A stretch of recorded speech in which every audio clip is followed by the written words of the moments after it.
Hi, I'm Dr. Chad Hartmann, a board-certified dermatologist with U.S. Dermatology Partners, and today I want to talk to you about chest and back acne. Acne and chest and back acne are predominantly due to genetic factors.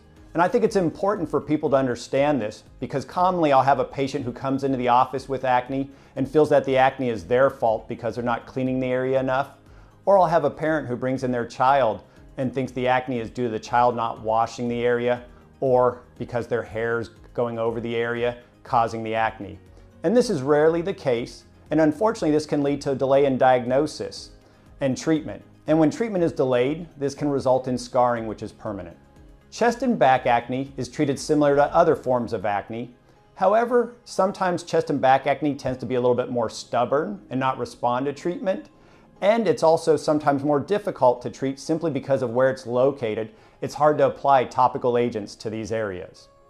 How we treat acne is normally determined by the severity of acne. If the acne is mild, oftentimes we'll start with topical treatments, such as a cleanser or a topical antibiotic or a topical retinoid. When the acne is more moderate, then we'll normally need to use an oral agent or something by mouth. Typically, we'll use antibiotics by mouth, and in female patients, we can consider either an oral contraceptive pill or an hormone blocking agent when it's appropriate. If the acne is more severe, or in patients who don't respond to less aggressive treatments, Accutane is normally a very effective treatment in these patients.